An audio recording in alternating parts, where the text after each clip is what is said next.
are Confessional Magazine, and this is More to the Story, brought to you today by Iris and Bo, whose toner helps keep my laugh lines in check, because you never know what our guests are going to say. Visit irisandbo.com today and use code CONFESSIONAL for 20% off. So much love in this heart of mine. Hello, everybody. Welcome to Confessional Magazine, and I'm Taylor, and I am here today with the amazingly talented author and journalist, and we just can't wait to talk to him a little bit more, and his name is Rodger Howard. Thank you so much for being here today, Rodger. Oh, thank you for having me. This is great. Of course. So Rodger has his new book, fOCUS, is out. And what can you tell us? Can you give us just a tiny synopsis on fOCUS before we start getting into your backstory? Sure. fOCUS is a collection of basically true stories that happen to a photojournalist, a videographer with a television station who shall go nameless. True stories written with fictional characters, okay? The concept came from my 30 years as a news photographer. That entire time, I kept a journal of what stories I covered on a daily basis. And, you know, talking to family and talking to friends, people would say, wow, you know, you have a lot of interesting stories. You should write a book. And I thought, yeah, you know, sure. And people eventually said, you should write a biography, an autobiography. And I said, no, nobody knows who I am. Nobody's going to buy my autobiography. So the only option I could think of was to write those stories as accurately as I could, but to do it in the framework of fictional characters as a novel, even though the stories are basically true. Yeah, so it's like, I know it's like almost 100% true. Exactly. And that is just so incredible. So how did you, in your younger years, because this is based on, you know, your years of experience loosely, right? What was it like going into this field of journalism? That is just an amazing just venue to collect all of these stories and be able to be such a storyteller. So how do you, from the day to day, separate yourself from the emotions that are going on around you when you're dealing with all of these cases or things that you were following on the job? Well, that's interesting on a lot of levels, because before you get into the news business, obviously you've watched the news, and your perception is that, yeah, you know, it's better than working in an office because you see different things every day. You go to different places, meet different people, but that's only one dimension. What you witness as a photojournalist is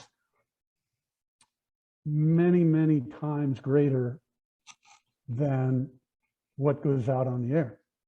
Right. Okay? What goes out on the air is edited, purified, cleansed of anything grotesque. Mm-hmm. And those grotesque things are things that you actually witness. And over a period of time, it's very similar to what I hear about law enforcement. You develop, one, a sixth sense of humor, and two, a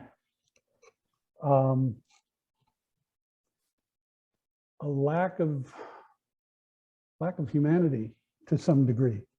Okay, mm-hmm. Things don't affect you as they do other people.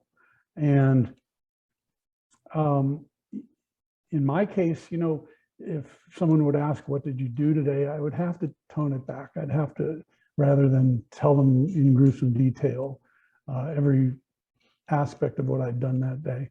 Right. Try to clean it up, try to soften the edges. And no, don't get me wrong, there were plenty of great days where you'd hang out with, you know, the Dodgers or the Lakers or something like that, or take some great trip and go somewhere. But at the same time, there were a lot of really rough days that you had to absorb and somehow inure yourself Yeah. So to what keep is from that going like nuts. to almost, you would almost have to compartmentalize your life in a sort of way to be able to have true emotions and the other facets of your life that are still going on. You still have people that really care about you and love you and want to like have these deeper, stronger conversations and real emotional feelings. But when you're dealing with such heavy matter day to day, it can wear on a person. That's very So true. You know, you go into the day expecting, you know, just another normal day, and the next thing you know, you're walking around stepping over bullet casings and looking at dead bodies being covered with sheets. That takes a toll. It does. And like you say, you've got to compartmentalize that so that your relationships stay somewhat normal. Maybe don't let people in all the way. yeah, and I mean, maybe that's just part of the job, but part of also how and why you can be, and only a certain small fragment of people can be so successful in that kind of job, because it's not built for everybody. Not every human can handle the things that you're seeing and doing every day. So how do you then translate that into your book? How did it go from when, like, Well, what was the day that you were like, I can put this into words and I can make it someone else's story while also sharing the truths? okay. Well, from day one, I kept a journal. I kept a what they call a day runner, and I would write down at the end of the day a little paragraph of the stories that I covered that day. So don't ask me why I did that, but I did for 30 years. And they're sitting in a box in the garage right now. And I would say a big turning point was social media. If something was particularly exciting or interesting, I would write about it on Facebook. And my friends, many of whom I know, many of whom I don't, would say, tell me more, I want to know more. Show me, can you take some photographs, you know, put some photographs of the story that you were at. And so I started to think, yeah, you know, I should share these stories with people. But again, I couldn't see an autobiography because I'm not a famous person. And so I just thought the concept it would be better. Some people suggested that I write it in first person. I did this, I did that. I said, no, it's not going to work. So I just created a couple of characters to weave the stories together, and made up a storyline of a relationship and a crazy ex-boyfriend, and you know, other things to make it interesting. But the stories themselves, and there are quite a few, are all true, told either by what happens to the main character, who's named Ron, or stories that are told to him by other people, or there are quite a few flashbacks, things that he sees that perhaps remind him of something that happened earlier. So there's quite a few stories in there, and hopefully they're all interesting. Yeah, absolutely. So when you are getting into the writing process, what do you do to like be like, okay, I have to put pen to paper or fingers to the keyboard? How do you get into that think space? Okay. I made a basic list of which stories I wanted to tell, and then I would go back to the journal and find them and put myself in that place and try to feel those same feelings and emotions and see what I saw at the time. Because I know that the reader, every bit as much as the viewer on television, is not there. So when you tell the story as a news story, your job is to bring the viewer there or as close as possible and tell them as much as you can about what happened. And the same thing holds true for the book. It's to replay in my mind what was going on, what was I seeing, what was I feeling, and try to put that into words. I was never a great writer in school. I hated writing, but as an adult, I became an avid reader. And so I tried to absorb the styles of authors that I admire, Richard Price for one. And I tried to emulate the style to paint the picture with words, and as accurately as I could bring the reader with me to that place. Yeah. So is there a case in your mind that sticks out the most to you, like overall of these years? Was there one thing that you were there for that you were just like, this has to go into the book, even if I'm changing the names? Like one that just like stuck with you throughout all this time? Oh, that's a hard one, because you're limiting me to what's in the book. Oh, we can step outside of that too. I spent 9 months of my life covering the O.J. Simpson trial. I was there every day in the rain and the crowds, and it was awful. I mean, the overtime was great, don't get me wrong, but the long hours, and it was just horrible. And then, you know, the climax to it was historical, of course. And then I covered a number of earthquakes, but 1994 in particular. I don't know if you're familiar with Los Angeles at all, but I live in the northern part of LA County, and I was on the early morning shift. So I was on my way to work at 4 in the morning and had just arrived at the station and pulled into the parking lot when the building started to shake. And of course, we went out and spent the next 3 days working. But my point is, on my commute to work, I went under a bridge that I would go under every single day. And about 10 minutes later, that bridge collapsed. So the natural question is, well, did you write about these experiences in your book? No, I didn't.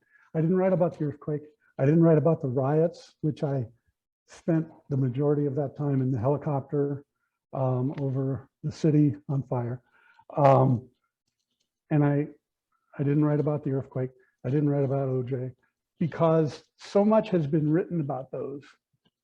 Films have been made, you know, a mini series about OJ. Everybody knows about OJ. So my experience, you know, would pale with all the other information that's out there about that story and those stories.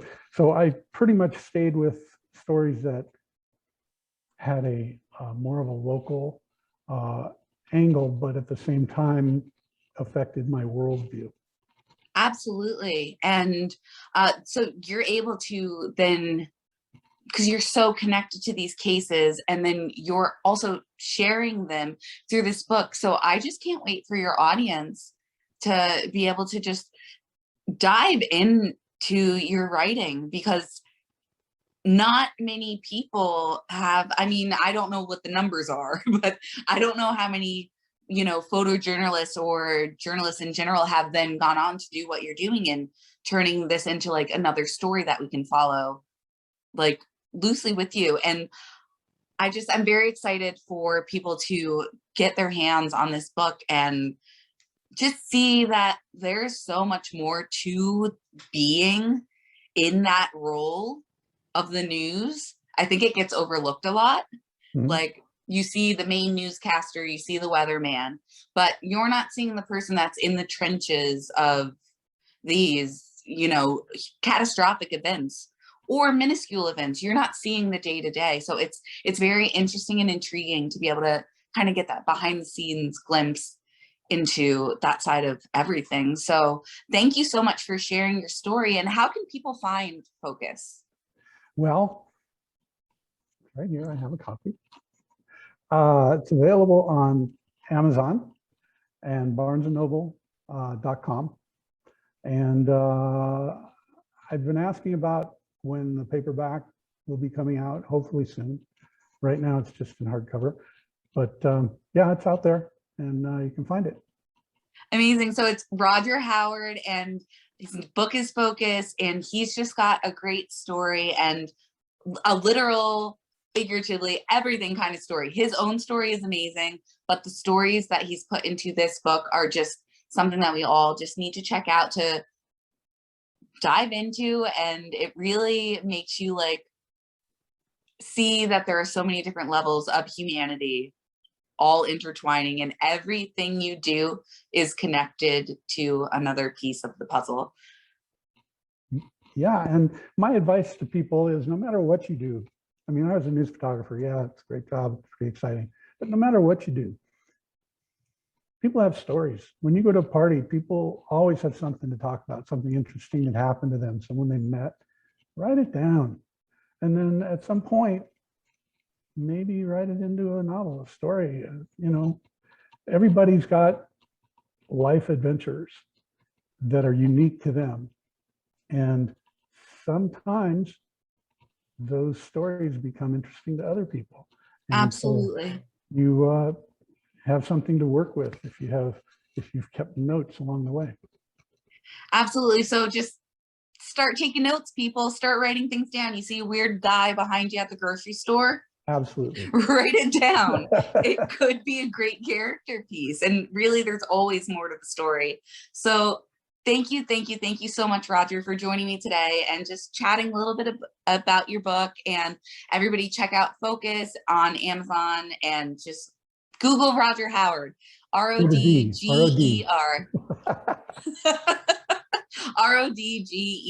There you go. And thank you again, Rodger. This was wonderful to get to know you a little bit better. Thank you so much. Anytime. Absolutely. And again, please share, because the best way that we can connect with each other and learn more about each other is through sharing each other's stories. So share this interview, share it with your friends, share it with your mom, share it with your dad, share it with everybody. And make sure you're continuing to read. All right. Thank you so much, Rodger. We'll talk soon. All right, bye. Bye. So much love in this heart of mine.